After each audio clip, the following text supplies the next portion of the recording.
prometteur pour trouver des traces de la vie martienne. On pense que le cratère s'est formé il y a environ 4 milliards d'années, à la suite de la chute d'un corps céleste massif. Le diamètre de la dépression est d'environ 49 km. Vraisemblablement, dans le passé, le cratère était rempli d'eau. Le moment le plus probable pour cela est la période hespérienne de l'histoire géologique de Mars. Elle a commencé il y a environ 3,5 milliards d'années et a duré environ 1 milliard d'années. Selon les calculs, la pression atmosphérique était alors comparable à celle de la Terre et la température de surface atteignait 50 degrés Celsius.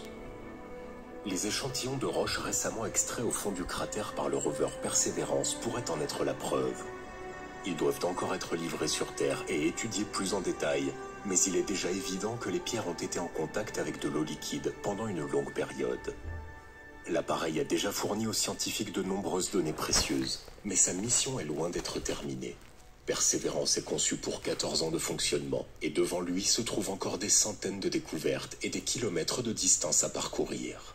Notre voyage à travers les étendues de Mars n'est donc pas encore terminé. Malgré tous les efforts, la planète rouge recèle encore d'innombrables mystères.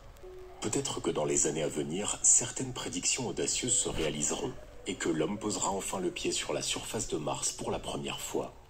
Cet événement serait une nouvelle étape dans l'exploration du système solaire et le début d'une ère de grandes découvertes. Nous essaierons de vous parler de chacun d'entre eux et espérons votre soutien. Et c'est parti!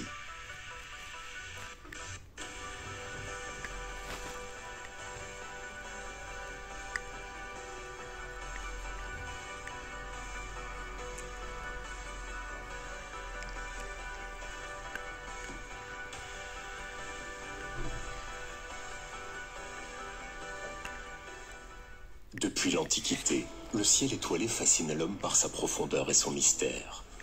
Une curiosité irrépressible obligeait constamment les hommes à explorer de nouveaux espaces et à découvrir des horizons lointains. Finalement, la soif de connaissance et de progrès technologique a amené l'homme au-delà des frontières de sa planète natale. Cette étape n'a fait qu'éveiller la curiosité des scientifiques. Et bientôt, les nouveaux voyageurs spatiaux ont quitté la Terre et se sont rendus dans différentes parties du système solaire et même au-delà. Ils n'avaient aucune émotion, aucun doute, aucune peur, parce que les machines sont devenues les éclaireurs de l'univers. Cosmo.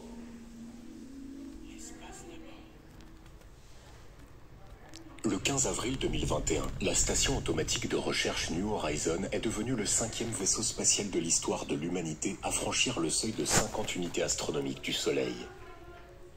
Avant elle, cette frontière conditionnelle était franchie par les sondes voyageurs, et même plutôt par les sondes de recherche Pioneer 10 et Pioneer 11. Très probablement. Зрители, подождите. Сейчас будет немножко громко.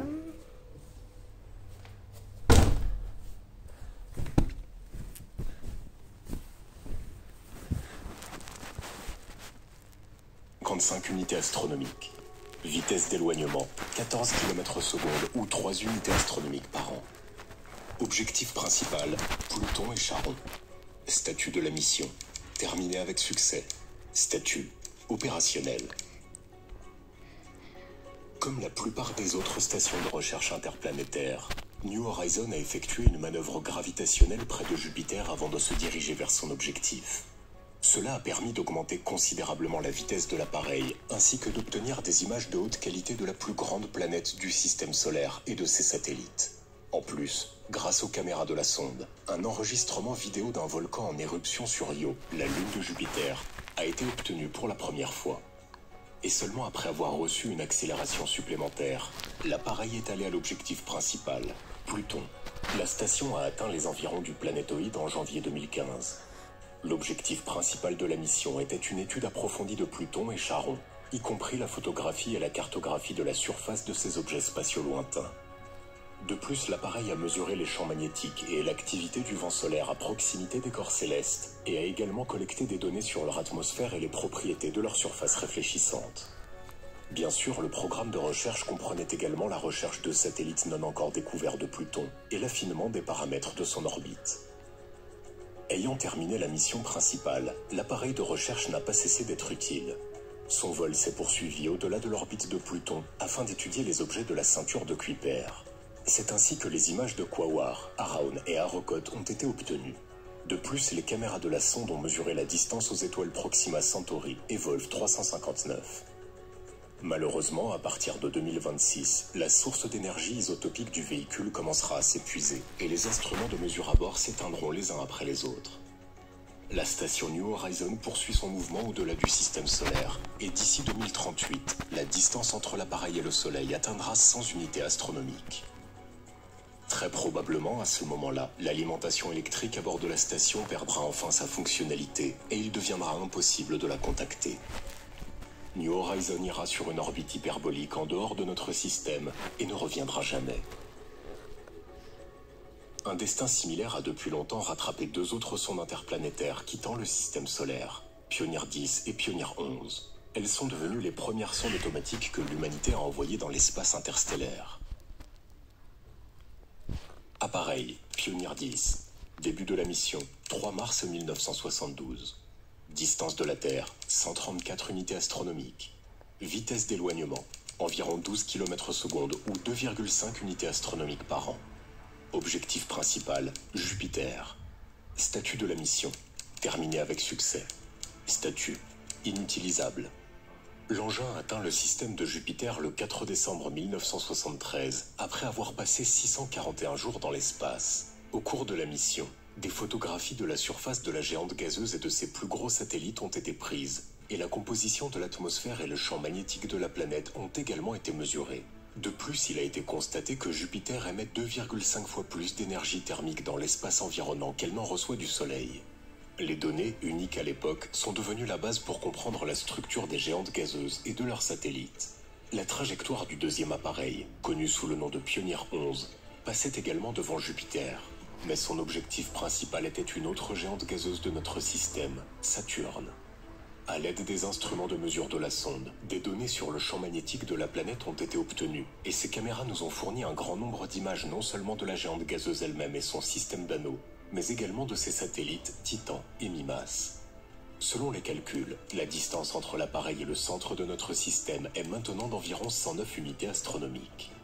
Après avoir réalisé leur programme principal, les deux sondes ont poursuivi leur voyage, s'éloignant de plus en plus du Soleil.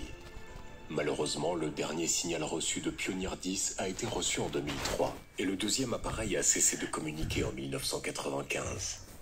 On suppose qu'à l'heure actuelle, les sondes se déplacent rapidement en dehors du système solaire, mais elles ne pourront jamais rattraper les deux autres appareils, bien qu'ils aient été lancés bien plus tard. Appareil Voyageur 1. Début de la mission, 5 septembre 1977. Distance de la Terre, 159 unités astronomiques. Vitesse d'éloignement, environ 17 km/s ou 3,6 unités astronomiques par an. Objectif principal, Jupiter, Saturne. Statut de la mission, terminé avec succès. Statut, fonctionnalité limitée. La contribution de Voyageur 1 à l'étude du système solaire ne peut être surestimée. Grâce à elle, plusieurs nouveaux satellites de Jupiter ont été découverts, ainsi qu'un système d'anneaux jusqu'alors inconnu. Les caméras de Voyageur ont capturé l'éruption volcanique d'Io et ont montré de manière convaincante que la grande tache rouge de Jupiter est une tempête géante.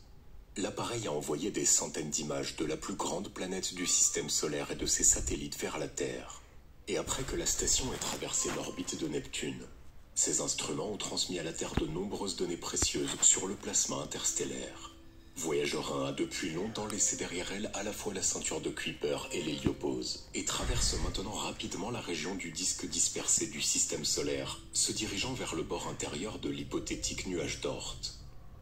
À l'heure actuelle, ce n'est pas seulement l'objet artificiel le plus éloigné de la Terre, mais aussi le plus rapide parmi les véhicules artificiels quittant notre système. En tant que première sonde spatiale à voyager aussi loin du centre du système solaire, Voyageur 1 a fourni aux scientifiques une occasion unique d'explorer l'héliopause. C'est le nom de la région de l'espace autour de notre étoile, où la pression du vent solaire s'équilibre avec celle du gaz interstellaire. La collision de particules chargées émises par une étoile et un plasma raréfié crée les structures les plus complexes de particules élémentaires et de champs magnétiques, dont l'étude est extrêmement importante pour comprendre les processus se produisant dans l'univers. Malheureusement, vers 2025, la puissance des thermogénérateurs à radioisotopes qui alimentent la station finira par s'épuiser, après quoi la communication avec elle sera interrompue. Selon les calculs, dans 300 ans, Voyageur 1 atteindra la limite intérieure de l'hypothétique nuage d'Oort. Pour le surmonter, l'appareil aura besoin d'environ 30 000 ans, après quoi il quittera enfin les frontières du système solaire. Et après environ 10 000 ans, la station passera à une distance de 1,6 années-lumière de l'étoile Gliese 445 et sera finalement perdue dans les profondeurs de l'espace. En parlant de Voyageur 1, on ne peut manquer de mentionner un autre véhicule de mission qui a quitté la Terre le 20 août 1977. Voyageur 2 a ciblé Saturne, Uranus et Neptune, mais s'est également approché de Jupiter pour obtenir un coup de pouce supplémentaire. Les photos prises par cet appareil ont suggéré la présence d'un océan souterrain sur Ganymède et Europe. Ayant atteint... Это прям вам удалось. Пишите комментарий. Также ставьте лайк. Делайте разные способы, что хотите. Всем пока-пока.